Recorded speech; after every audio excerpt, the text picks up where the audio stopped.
الشام برحمته والمغفرة ويختم لنا ولكم بالحسنى في خير ولطف وعافية وإلى حضرة النبي محمد صلى الله عليه وسلم. الفاتحة.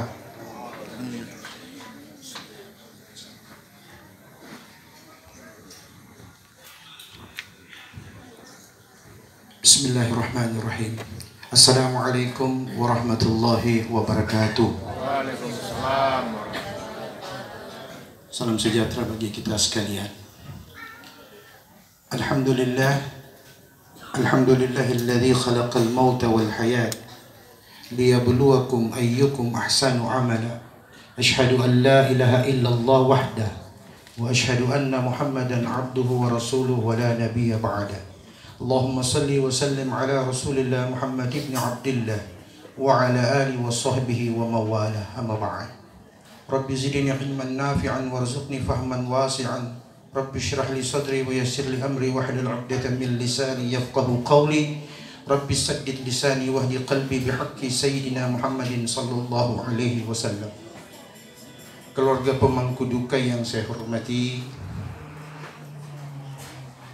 Bapak Camat yang tadi sudah sempat menyampaikan sambutan pemerintah, kakanda saya Haji Abdul Mu'min Hayat, Bapak Imam Masjid Al-Hikmah, Al-Muhajirin, Pak Masri, Ketua GP Ansar di Basit Samalam, Bapak Ibu, para undangan takziah hari ke-7 dari wafatnya almarhum Bapak Haji Maktub Rashid Esos.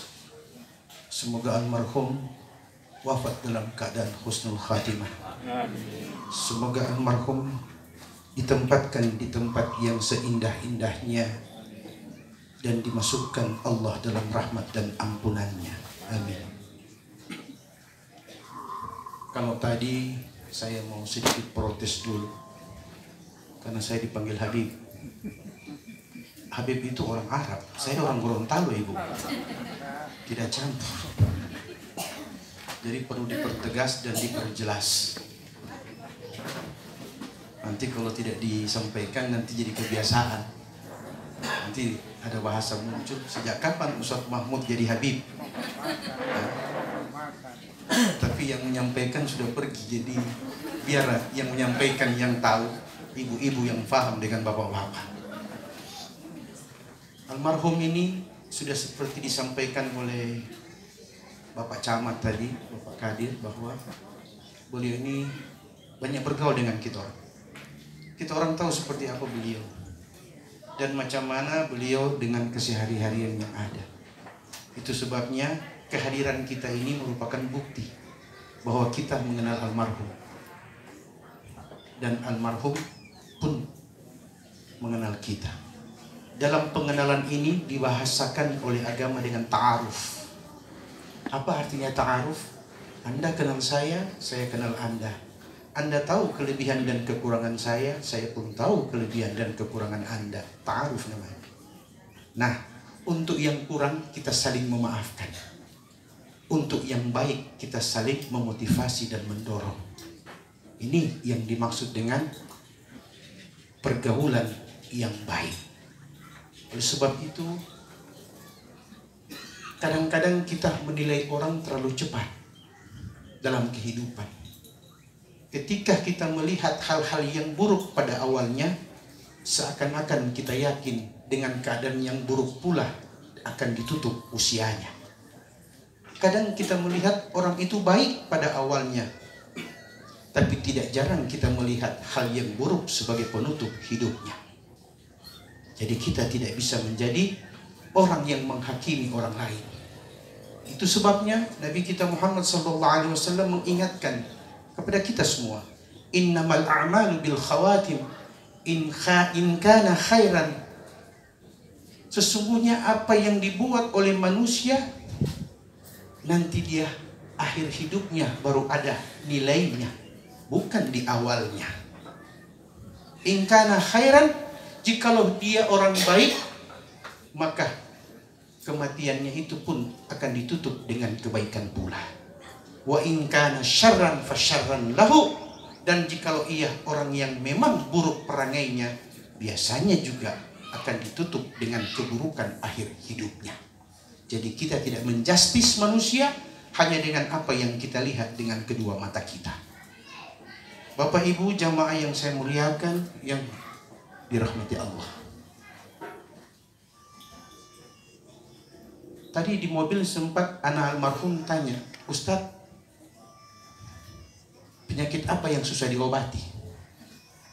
Saya bilang, kalau menurut Nabi, tidak ada penyakit yang tidak bisa diobati, kecuali tua dan mati. Selain tua dan mati, bisa diobati. Kalau ada yang mati karena ginjal, ada yang sembuh juga dengan penyakit ginjalnya. Jadi tidak bisa dijadikan ukuran kalau orang mati dengan ginjal, siapa yang dapat ginjal pasti mati. Kan gitu. Yang dapat ginjal dengan yang dapat maupun yang tidak dapat dua-duanya pasti mati. Ada orang yang hidupnya terus-menerus? Tidak ada. Tidak akan pernah ada orang yang hidup terus-menerus. Jadi apa penyakit kira-kira Pak yang susah diobati selain tua dan mati? Cuma satu saja saya bilang sama anak almarhum, yaitu penyakitnya tidak ada doi. Ini penyakitnya tidak ada doi Pak. Kalau dia datang, semua penyakit dia naik. Karena apa? ATM-nya turun. Kalau ATM-nya naik, semua penyakit turun. Asam urat, ginjal, kolesterol turun semua, stabil. Tahu kenapa? Itu bukan sekedar bercanda, tapi itu banyak terjadi seperti itu. Oleh sebab itu, perhatikan kasihan itu pendapatan. Jangan terlalu mata banyak melihat, pikiran banyak berpikir, hati banyak memiliki. Akhirnya apa? Belum habis bulan, gaji sudah habis. Jadi pola hidup yang harus diatur Pak. Saya kasih contoh ilustrasi. Ada tidak orang yang bisa hidup 300.000 satu bulan? Ada? Ada Pak. Orang yang bisa hidup dengan 300.000 selama 30 hari. Tapi kalau saya tanya lagi, ada tidak orang yang satu hari bisa menghabiskan 30 juta? Ada? Coba angkat tangan di sini, siapa yang boleh kesini? Jadi ada orang bisa hidup 300.000 selama satu bulan. Wallahu a'lam dari mana rezeki yang datang. Tapi yang pasti akhir bulan dia tidak mati gara-gara cuma 300.000. Berarti dia bisa hidup dengan 300.000 selama 30 hari, satu bulan namanya. Tapi ada juga orang yang mampu menghabiskan 30 juta hanya dengan satu hari. Sekarang mari kita coba, kita tukar posisi. Kalau yang 300.000 biasa hidup satu bulan, dikasih pindah di satu hari 30 juta, apa yang terjadi? Hah? Kira-kira apa yang terjadi? Dia bingung apa yang dia mau belanja. Contoh yang di televisi, namanya uang kaget. Betul tidak? Akhirnya apa yang terjadi? Dia beli semua barang-barang yang belum tentu dia butuhkan. Makanya kenapa perlu ada orang miskin? Supaya jadi peringatan bagi yang kaya. Kira-kira kalau yang biasa hidup 30 juta satu hari, dikasih di 300.000, apa yang terjadi? Geger. Tidak bertukar tempat. Allah telah menempatkan setiap manusia dengan keadaannya. Makanya apapun keadaan, terima dan syukuri. Itulah yang melahirkan kita bebas dari stres dan depresi. Mah dia naik gara-gara stres. Sakit bertambah gara-gara depresi. Jadi tugas dan fungsi agama adalah memperbaiki jiwa manusia. Karena dari jiwalah lahir segala macam hal yang berkaitan dengan psikosomatik namanya. Jadi agama itu bukan memperbaiki ekonomi, Bu. Agama itu tidak memperbaiki pendapatan. Tapi agama memperbaiki jiwa manusia agar dia hidup dalam ketenangan dan kedamaian. Yang tidak ikuti agama dengan baik dan benar, jangan heran bila banyak masalah yang ia hadapi karena matanya diikutkan dengan hawa nafsunya. Barangkali di kesempatan ini yang paling indah dari semuanya adalah doa makan. Karena kata orang, doa makan adalah doa yang paling mustajab. Selesai baca langsung ada. Kalau doa lain ibu masih mau tunggu Tuhan kasih atau tidak.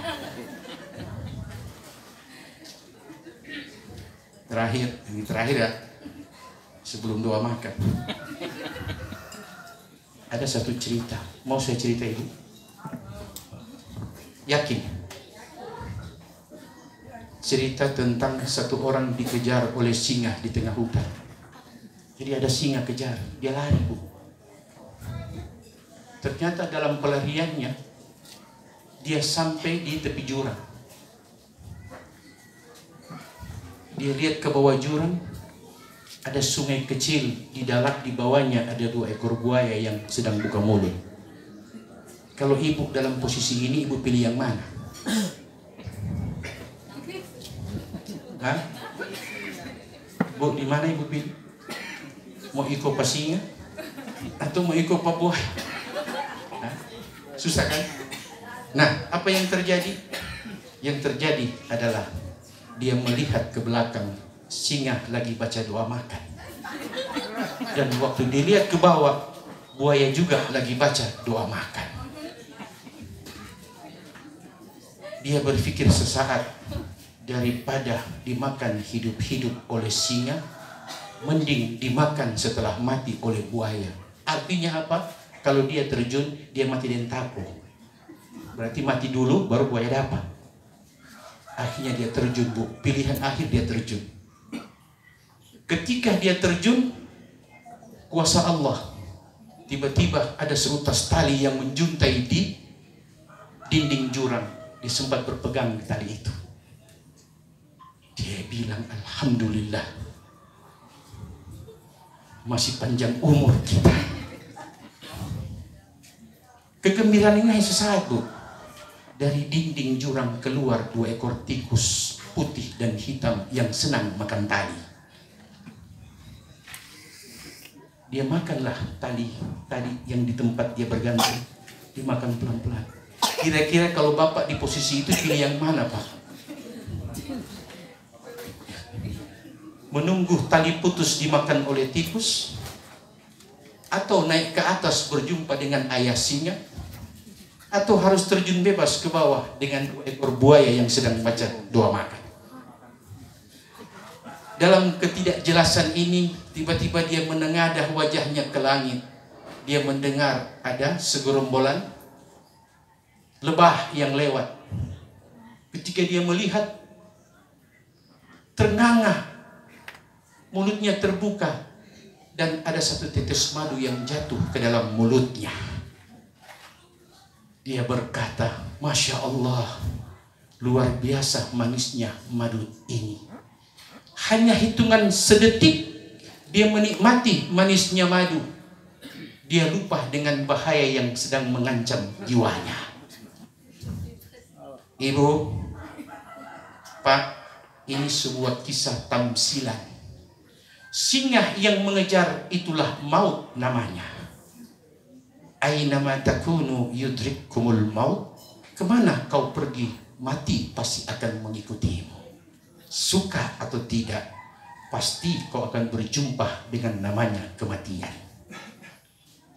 Kemudian ketika dia mengambil pilihan untuk terjun ke dalam jurang, ia bergantung di seutas tali yang ada di tembok dinding jurang. Tahu bu, apa itu tali? Itulah umur manusia. Dia bergantung dengan tali. Tapi sayang 1000 sayang, ada tikus hitam dan putih yang menggerogoti tali tadi. Itulah waktu namanya, siang dan malam. Umur tali tempat kita bergantung, tapi waktu akan menentukan kapan harus putus. Dan buaya yang sedang baca doa makan di bawah itu, itulah mungkar dan nakir yang akan menerima kita di liang lahat. Tergantung apa yang kita buat.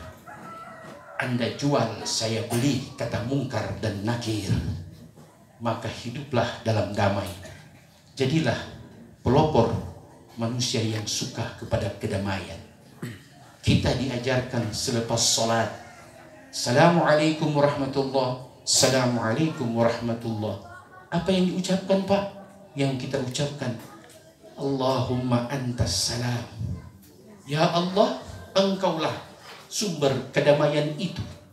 Wa minkas salam, dan darimu pula asal muasalnya kedamaian itu. Wa ilaika ya'udus salam, kedamaian itu kelak suatu hari nanti akan kembali kepada Engkau, karena manusia akan punah. Fahayyina rabbana bis salam, maka karena itulah jadikan kami hidup dalam kedamaian. Ini kan doa yang kita baca selepas sholat. Artinya setelah kita membangun hubungan hablum minallah, jangan lupa hablum minan nas. Itulah kedamaian. Hidup yang damai membawa ketenangan, dan ketenangan kemungkinan besar mati dalam keadaan husnul khatimah. Allahumma barik lana fima razaqtana wa qina adzabannar. Walhamdulillahi rabbil alamin. Assalamualaikum warahmatullahi wabarakatuh.